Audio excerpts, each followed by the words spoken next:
देखिए, आज का जो टॉपिक हमारा जो रहने वाला है, कल हमने संविधान के कुछ महत्वपूर्ण चीज़ों पर चर्चा करी थी। जैसे कि आप यहाँ पर देख पा रहे होगे, हमने ये देखा था कि भारतीय संविधान का जो संवैधानिक विकास हुआ था जो भारत का, हमने ये देखा था कि 1773 से 1950 के मध्य का जो ये पीरियड रहा था, इस पीरियड में किस प्रकार से ब्रिटिश हुकूमत के अंतर्गत, जैसे हम ईस्ट इंडिया कंपनी की बात करें या फिर हम ब्रिटिश क्राउन के अंतर्गत जो चीज़ें हुई थी, यहाँ से आप देखोगे यहीं से संविधान की शुरुआत हुई थी। ठीक है, ये वाला पोर्शन हमने देख लिया था। आज जो महत्वपूर्ण जो पोर्शन हमारा है वो है आपका ये वाला।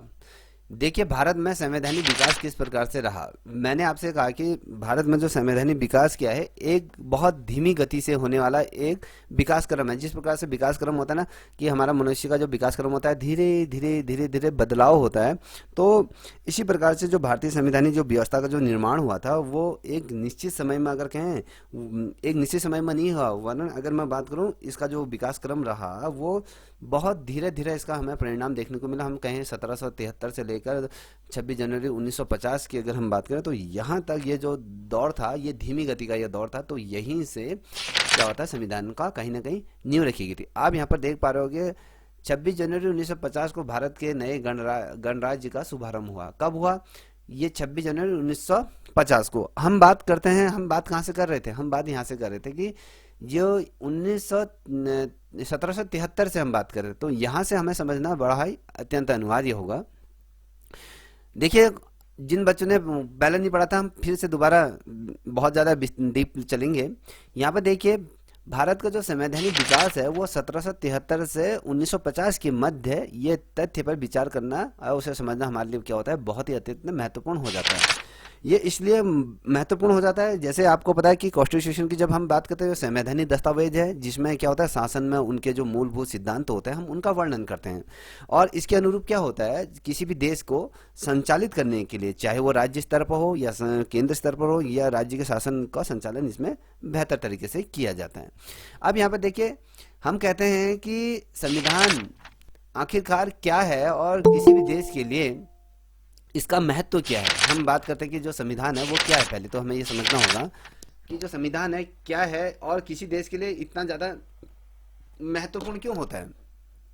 ठीक है, किसी भी देश के लिए संविधान इतना महत्वपूर्ण क्यों होता है, इसे इस जवाब को हम जवाब में कहा जा सकता है कि संविधान, मैंने कहा ना कि संविधान किसी भी देश की सर्वोच्च मौलिक विधि होती है, इससे ऊपर कुछ भी नहीं है। अगर किसी भी देश में अगर संविधान को हम लागू कर रहे हैं, जैसे अगर हम कहें हमारा जो देश है विविधताओं से संपन्न ये देश है, अलग अलग धर्म हैं इसमें, अगर सभी धर्मों की ग्रंथों को एक साथ हम रख दें, तो अगर कहें ईश्वर के ऊपर भी हमने इस संविधान को रखा है, ईश्वर भी इससे नीचे होता है। देखिए, आप ये नहीं कह सकते कि हमारे जो देवी देवताएं हैं वो सर्वप्रिय हैं या उनका स्थान बहुत ऊंचा है। तो अगर जब हम देश की बात करते हैं, जहाँ पर देश आता है, तो वहाँ पर ये जो देवी देवताएं हैं, जो ग्रंथ हैं, वो भी संविधान की किताब के नीचे दब जाते हैं। क्योंकि संविधान क्या होता है, संविधान किसी भी देश को संचालित करने के लिए उनके नियम कानून। अब हम कहते हैं कि मान लीजिए कभी दुर्गा पूजा होती है, कहीं नवरात्रि होता है, कभी आपके जो गुरुद्वारे में होता है या कहें आपके मुहर्रम होता है, तो वो एक नियम कानून के तहत उन कार्यों को संपादित किया जाता है। ठीक है, अगर हम कहें कुंभ का मेला भी हो रहा है, तो कुंभ का मेला भी एक नियम कानून के आधार पर ही होगा, ये नहीं कि अपने हिसाब से होगा। उसमें भी एक दायरा होगा, उस दायरे के अगर बाहर कुछ चीज़ें होती हैं तो उसमें भी शासन क्या लेगा, उसमें कड़ा एक्शन लेता है। तो ये किस लिए होता है, ये संविधान द्वारा जो प्रदत्त किए गए जो अधिकार हैं उनके आधार पर होता है। तो इसीलिए कहा जाता है कि संविधान किसी भी देश के सर्वोच्च मौलिक विधि के रूप में हम जानते हैं। संविधान का पुस्तक की अगर हम बात करें, शान होकर नियमित जो नीति नियमों की अगर बात करें, तो इसमें कानून की बात करते हैं, शक्तियों की बात करते हैं और उत्तरदायित्व की बात करते हैं। ये एकमात्र ऐसा स्रोत है जो आपको नीति नीति निर्माण की क्षमता पैदा करती है, क्षमता देती है। और कानून को बनाने का कहीं ना कहीं ये आपको दायित्वों को या कहें ऐसे नियम कानून बनाते हैं जो आपको शक्तियां प्रदान करते हैं। और शक्तियों की अगर कि ये नहीं कि शक्तियां अगर किसी व्यक्ति को दे रही हैं, तो उस शक्तियों का उत्तरदायी कौन होगा, उसका अगर कोई गलत तरीके से अगर प्रयोग हो रहा है तो उसका उत्तरदायी वही होगा। उसमें भी ऐसे चीजें निर्मित की गई हैं कि अगर गलत तरीके से हो रहा है तो उसको भी दंड का प्रावधान इसमें किया गया। ये एक बहुत बड़ा मात्र स्रोत के रूप में है। देखिए, अगर हम बात करें जो संविधान की जो ये मौलिक, हमने कहा ना किसी भी देश की सर्वोच्च क्या है, मौलिक विधा है। इस मौलिक विधा के अंदर तीन चीजें आती हैं। एक होता है आपकी कार्यपालिका होती है, विधायिका होती है, न्यायपालिका। इन तीनों के इर्द गिर्द अगर मैं कहूँ एक सर्कल है, ये सर्कल क्या होता है, इधर से घूमता घूमता घूमता घूमता ये तीनों के इर्द गिर्द ही घूमता है। और ये तीन, कार्यपालिका कहें या न्यायपालिका की बात करें या विधायिका की बात करें, ये उस देश को संचालित करने के लिए, उस देश में नियम कानून को सही तरीके से इम्प्लीमेंट करने के लिए इन चीज़ों की हमें आवश्यकता पड़ती है। तो इससे हम कहते हैं कि विधायिका, ये विधायिका या कार्यपालिका जो भी है, ये सारा कुछ जनता के द्वारा चुनी जाने वाले लोगों को संसद में भेजा जाता है, जहाँ पर विधायिका के रूप में, कार्यपालिका के रूप में ये कार्य करती हैं। अगर संविधान द्वारा जो हमें मौलिक अधिकार जो दिए गए हैं, यदि इन मौलिक अधिकारों का यदि कहीं पर उल्लंघन होता है तो हमारे ऊपर न्यायपालिका बैठी है, जो संविधान के वो जो नियम शर्त दिए गए हैं कहीं ना कहीं उनकी सुरक्षा करती है। तो इस देखिए, न्यायपालिका के मध्य अधिकारों शक्तियों को स्पर्श और विभाजन करता है, ठीक उसी प्रकार से इनके बीच टकराव उत्पन्न है। देखिए, कार्यपालिका का हमेशा, न्यायपालिका या कार्यपालिका का हर किसका दायित्व होता है कि जो संविधान द्वारा जो नियम कायम, लोकसभा है, राज्यसभा है, ये न्यायपालिका, इन तीनों के बीच कभी भी टकराव नहीं होता है। तो ये मध्य का अधिकार होता है, ये हर किसी को अपने अपने शक्तियां दी जाती है। मैं कहूँ अगर जो कोई सांसद है उसको अलग अपनी शक्तियां दी जाती है, कैबिनेट स्तर का मंत्री होता है उसके अलग अपने दायित्व होते हैं, अगर प्रधानमंत्री हैं उसके अलग दायित्व है, राष्ट्रपति के अलग दायित्व है, न्यायपालिका का सर्वोच्च सुप्रीम कोर्ट के जो मुख्य न्यायाधीश है उनके अपने दायित्व होते हैं। ये जो दायित्व होते हैं ये आपस में इनके कभी भी टकराव नहीं। अगर कभी जब टकराव की स्थिति पैदा होती है कार्यपालिका विधायिका के, तो न्यायपालिका का उसका संज्ञान लेती है। तो न्यायपालिका जो संविधान में दिए गए जो नीति निर्देशक तत्व हैं या जो चीजें उसमें दी गई हैं कानून, तो उसी के आधार पर वो उसका क्या करता है, जो समस्या का समाधान ये करता है। अब यहाँ पर देखिए, कहता है कि संविधान न्याय नियमों का एक क्या है, निकाय है। ये देखिए, संविधान बेसिकली अगर देखें ना, एक ऐसी ये किताब है, ये किताब में नियम दिए हैं कि इसके आधार पर ये तमाम चीजों की, इस एक तरीके से नियम कानून पर यह है, नियमों का एक निकाय है। इसमें हर पन्ने में देखोगे हर अलग अलग नियम देखोगे। अगर मैं आर्टिकल की बात करूं, चाहे आपके अमेंडमेंट हो, चाहे कुछ भी हो, तो वो नियमों पे बधे हुए हैं। ये कहता है कि जो राज्य के सर्वोच्च अंग का निर्धारण करता है। देखिए, जो राज्य का सर्वोच्च अंग है उसका भी निर्धारण, उसकी संरचना करती है, उसके परस्पर संबंधों और उनके कार्यों का निर्धारण करती है। हम कहते हैं, अगर हम राज्य के सर्वोच्च पद की अगर बात करते हैं, जो उनका अंग, मैं कहता हूँ कि राज्यपाल होता है, मुख्यमंत्री होता है, राज्य का सुप्रीम कोर्ट होता है, उसकी जो सीमाएं होती हैं, उसकी जो तमाम चीज़ों पर उसमें क्या दिया जाता है, बेसिकली ध्यान दिया जाता है। तो इस चीज़ को हमेशा याद रखिएगा। और साथ ही राज्य के प्रत्येक मौलिक स्थानों का भी निर्धारण करती है। देखिए, इनकी जो सीमाएं हैं, सीमाओं का विस्तार कैसा होते हैं, ये सारी चीजें क्या करती है, संविधान द्वारा हमें दी जाती है। अब इसमें यहाँ पर देखिए, संविधान किसी राजनीतिक व्यवस्था के उस आधारभूत ढांचे का निर्धारण करता है। देखिए, बेसिकली अगर हम देखते हैं तो जो हमारा जो भारतीय संविधान है वो पूरा एक खाका है किस चीज़ का, ये पूरा जो घूमता है वो घूमता है आपकी राजनीति के अंतर्गत घूमता है, राजनीतिक व्यवस्था के इर्द गिर्द ही पूरा ये संविधान घूमता है। क्योंकि राजनीति की उपेक्षा से ही हमारे देश को आगे बढ़ने का कहीं ना कहीं मौका मिलता है। उसमें किस प्रकार से जो यहाँ से जो नीति निर्माणकर्ता जो जाते हैं, जो भी जाते हैं तो सदन में, तो वो क्या करते हैं, देश के भविष्य को निर्धारित करते हैं। संसद द्वारा ही कहीं ना कहीं हमारे देश का निर्माण होता है, भविष्य का निर्माण किया जाता है। तो ये क्या है, बहुत बड़ा मूल ढांचा इसका कहा जाता है।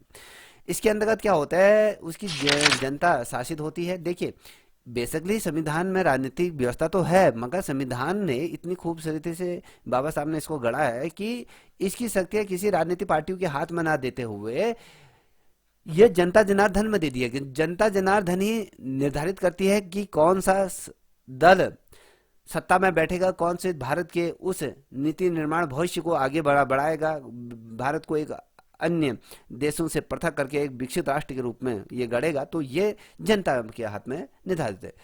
यह राज्य के लिए आवश्यक होता है। राज्य में कार्यपालिका होती है, न्यायपालिका और विधायिका जैसे महत्वपूर्ण अंगों की क्या करती है, स्थापना करती है। किसी राज्य में अगर न्यायपालिका, कार्यपालिका, विधायिका नहीं है, राज्य का गठन हो भी जाता है, तो वह राज्य में या तो दंगे होंगे, या वो गर्त की तरफ जाएगा, या फिर वो पूरी तरीके से एक हिंसक राज्य के रूप में तब्दील हो जाएगा। क्योंकि उसमें न्यायपालिका कानून के आधार पर, नियमों के आधार पर वो चल नहीं रहा है, तो उसका गर्त में जाना तय है। जहां पर ये तीनों चीज होते हैं, जहां पर कार्यपालिका होती है, न्यायपालिका है, विधायिका होती है, ये महत्वपूर्ण क्या है, संविधान के 3 अंग हैं। आपको एक चीज और बता दूं, हम जैसे आज की डेट में हम कहते हैं कि मीडिया की बात करते हैं, तो मीडिया आज बिकाऊ है, तो वो उसको हम ये कहा, आज अगर बेसिकली अगर हम देखते हैं मीडिया को जो रखा गया था, माना जाता है कि ये संविधान का चौथा स्तंभ है, जबकि तीन महत्वपूर्ण स्तंभ है, कार्यपालिका, न्यायपालिका, विधायिका। अब इसमें जो रखा गया था कि जो आपका मीडिया है उसको चौथा स्तंभ के रूप में अंग माना जाता है, क्योंकि ये क्या करता है, ये एक पारदर्शिता के रूप में कार्य करता है। ये ना सत्ता के पक्ष में होता है ना विपक्ष के पक्ष में होता है, ये एक स्वतंत्र प्रभार के तौर पर होता है, जहां पर वो समाज के उन चीजों को उठाता है जो देश के कहीं ना कहीं आगे बढ़ने में कोई रुकावट आते हैं, तो उन पे ये ध्यान केंद्रित करता है। तो जब ये ध्यान केंद्रित जब होता है तो सरकार क्या करती है, उन पर ध्यान केंद्रित करती है। तो आज के परिदृश्य से अगर हम देखें तो आप लोग को भली भांति ये परिचित होगा कि आज की स्थिति में किस प्रकार से हमारी जो मेन मीडिया है वो किस प्रकार से काम कर रही है। तो ये आज की डेट में अगर हम कहें तो ये चौथा स्तंभ बिल्कुल भी नहीं कहा जा सकता है। और उनकी शक्तियां और उत्तरदायित्वों की आख्या और सीमांकन भी ये करता है। देखिए हमारा जो बेसिकली अगर हम कहें जो प्रधानमंत्री हैं, प्रधानमंत्री ये नहीं कि पूरे देश का शासन वो करे, उसके भी अपने दायरे हैं, राष्ट्रपति के भी अपने दायरे, सुप्रीम कोर्ट के भी अपने दायरे हैं। हर किसी को अपने दायरों में या नियमों पर उसको क्या कर दिया है, बांध दिया है संविधान ने। और उत्तरदायित्व का की भी क्या करते हैं, उसकी आख्या उसकी समीक्षा करती थी है। अब देखिए मान लीजिए कोई राजा है, अगर हमारा देश क्या है, लोकतांत्रिक देश, अगर लोकतांत्रिक देश नहीं होता तो इस पर जहां पर कोई नियम कानून नहीं है, तो अगर कहता हूं जैसे हिटलर का था, हिटलर क्या था, एक पूरा तानाशाह था। वो उसने अगर आप हिस्ट्री पढ़ोगे तो उसने कहते हैं कि उसने 2 करोड़ से ऊपर के लोगों को जो भाप चैम्बर में था वहां पर उनको मरवा दिया था। तो वो I am pure Aryan blood, वो कहता था ना कि यहूदियों को उसने जिस प्रकार से मौत के घाट उतार दिया। अगर इस प्रकार का चीजें होती हैं किसी देश में, तो सोचिए कि वहां पर संविधान है ही नहीं। तो संविधान इसलिए होता है कि जनता जनार्दन की सुरक्षा के लिए, समाज को उन्नति दिशा के लिए ले जाने के लिए तमाम चीजों को किया जाता है। अब यहाँ पर एक चीज आप देख पा रहे होंगे, क्योंकि मैं पुनः आपको बहुत विस्तृत तौर पर ले जा रहा हूँ। संविधान किसी भी विस्तृत लिखित और क्या है, लिखित संविधान को अपनाया गया। देखिए हमारा जो भारत का जो संविधान है, आपको ये पता है कि विभिन्न संस्कृतियों का ये क्या है, हमारा देश है। यहाँ पर भांति भांति के चीज़ें हमें देखने को मिलती है, अलग अलग धर्मों के प्रतिनिधित्व हमें देखने को मिलता है। यहाँ पर अगर मैं कहूँ राम रहीम जो भी XYZ, एक जो वो था ना कि विविधताओं से भरा हुआ ये हमारा देश है। तो बेसिकली एक अगर हम विश्व का अगर हम संविधानों को उठाएं तो भारत का जो संविधान है वो बहुत ज़्यादा विस्तृत है और बहुत बड़ा लिखित संविधान है। अपने आप में बहुत बड़ा कॉन्स्टिट्यूशन के तौर पर बाबा साहब ने जो लिखा था। हम संविधान को इसको क्या कहते हैं, संविधान को एक चीज़ और बता दूं, ये संविधान जो है ना, संविधान को बड़ा संविधान तो है, इसको उधारी का थैला भी कहा जाता है। इसको उधार का एक थैला इसको कहा जाता है। अब उधार का थैला क्यों कहा जाता है, अगर आपने संविधान कॉन्स्टिट्यूशन पढ़ा होगा तो इसमें हमने जैसे कहते हैं कि नीति निर्देशक तत्वों की बात करते हैं, या कहें जो संविधान के स्रोतों की जब हम बात करते हैं, संविधान को तो हमने गढ़ा लिखा तो ठीक है, हमने तो लिखा।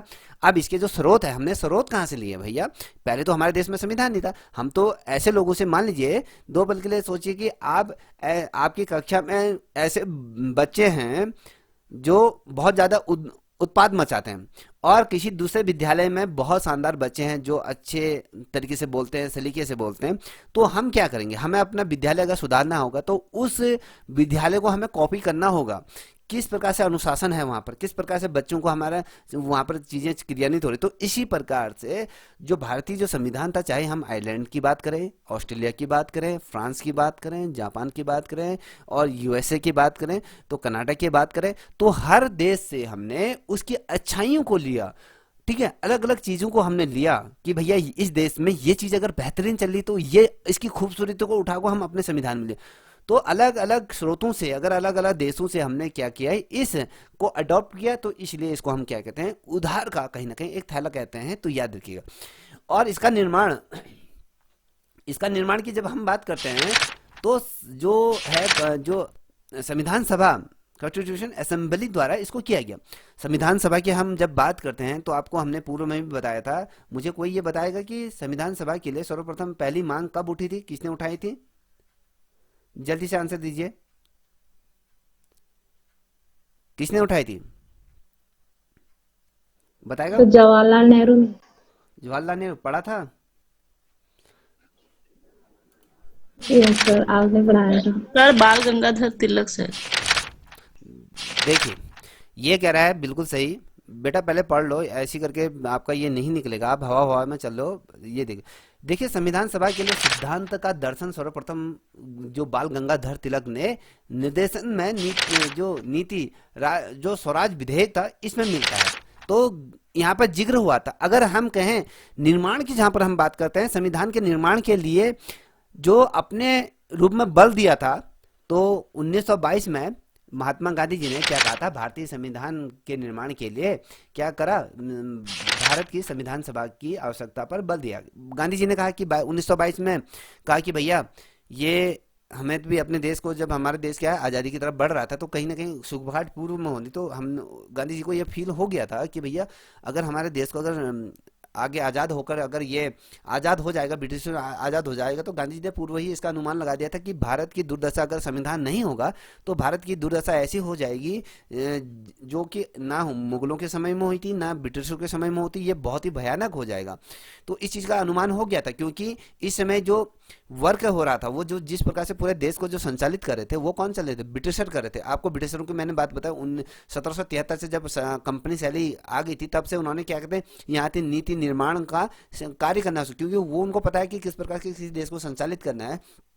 अगर यहाँ पर मान लीजिए भारत आजाद हो जाता, उसके बाद यहाँ पर दो पल के लिए सोचिए संविधान नहीं होता, तो इसमें क्या होता है, तो यहाँ पर वर्चस्व की लड़ाई शुरू हो जाती। अगर आपने बेसिकली अगर आपने शीत युद्ध पढ़ा होगा, द्विध्रुवीय राष्ट्रों का चीजें पढ़ी होंगी, तो वहां पर आपको समझ में आ जाएगा कि वर्चस्व क्या होता है। वर्चस्व का मतलब होता है कि अपने आप को सिद्ध करना, अपनी शक्ति का प्रदर्शन करना और शीर्ष पर बैठ जाना। तो जब ये ऐसा होता है तो मान लीजिए जो इस समय अगर संविधान हमारे भारत में नहीं गढ़ा जाता तो ये होता कि जो बाहुबली जो वर्ग होता, जिसके पास क्षमता ज्यादा होती, जो लड़ाई झगड़े में जो पूर्व में होता, वही इस देश में क्या करता, शासन को संचालित करता।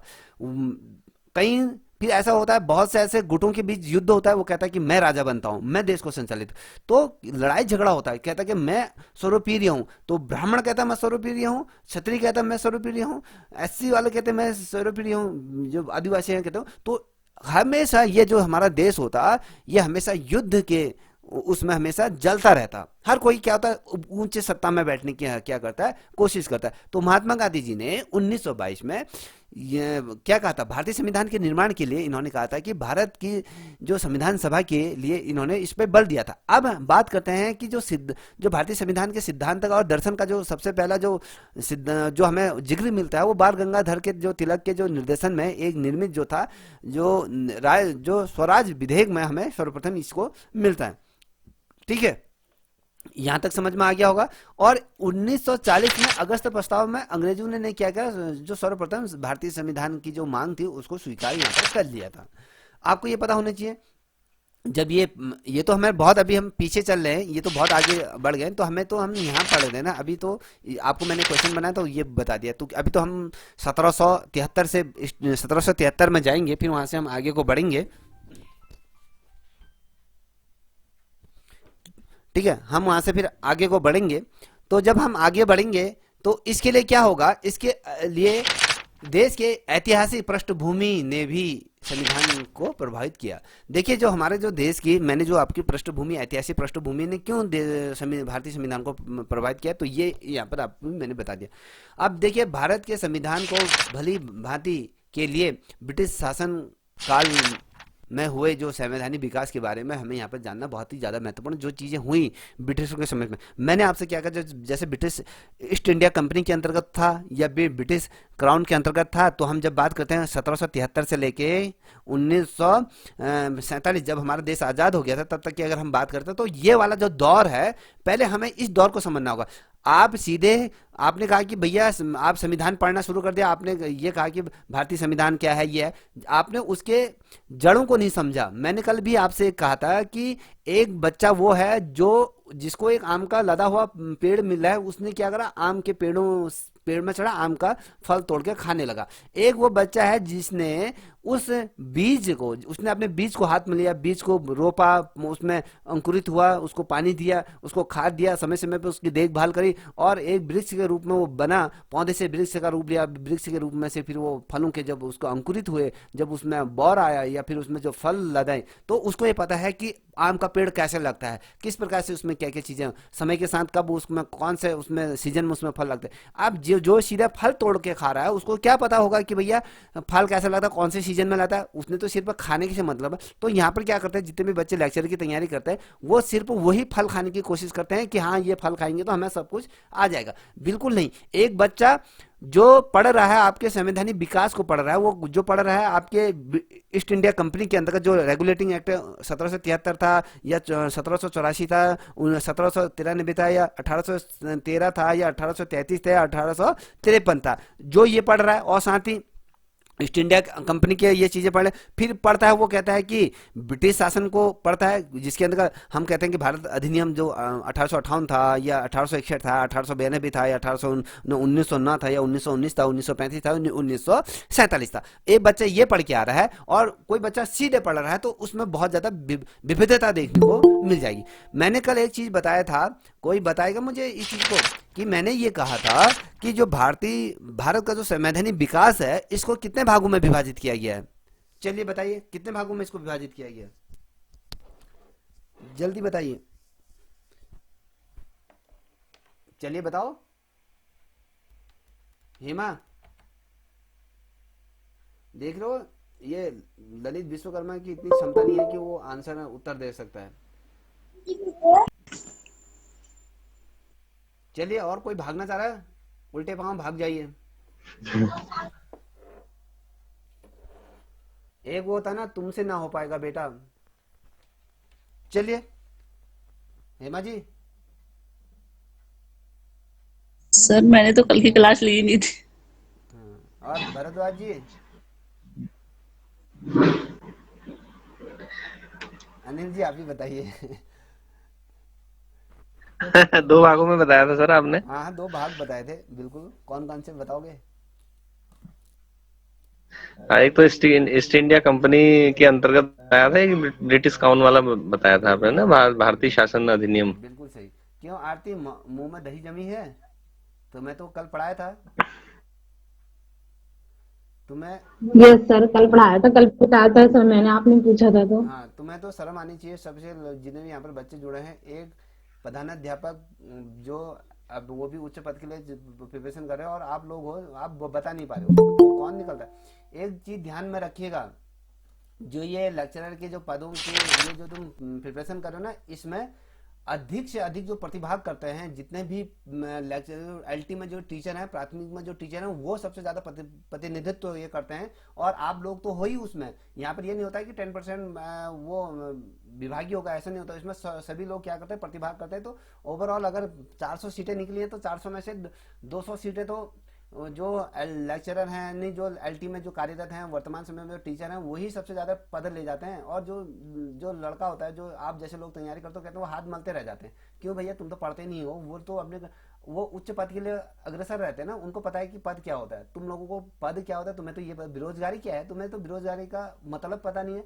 क्योंकि तुम तो अपने माँ बाप के छातियों में क्या मलते हो, वो मूंग के दाल मलते हो ना, वो तो वो पता नहीं है तुम्हें। तो पता नहीं है 10 रुपए कैसे कमाते हैं, उसकी वैल्यू क्या है। वो जब तक जिस दिन तुम्हें वो वैल्यू पता नहीं होगा, तब तक तुम कुछ नहीं कर पाओगे।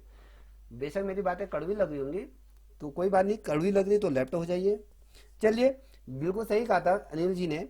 उन्होंने कहा था कि भारतीय जो संविधान को हमने कहा कि दो भागों में हमने विभाजित किया। एक तो था आपका ईस्ट इंडिया कंपनी, और साथ ही ब्रिटिश क्राउन के अंतर्गत हमने ये कहा था, दो भागों में इसको हमने विभाजित किया था।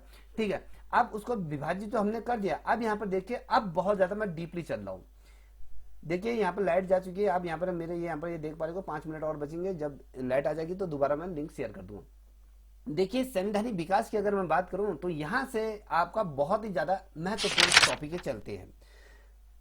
26 जनवरी 1950 को भारत को हमने कहा कि एक नए गणराज्य के रूप में इसका शुभारंभ हुआ। और साथ ही भारत अपने लंबे जो इतिहास की पहली बार एक आधुनिक ढांचे को इसने पूर्ण रूप से संसदीय लोकतंत्र को पढ़ा।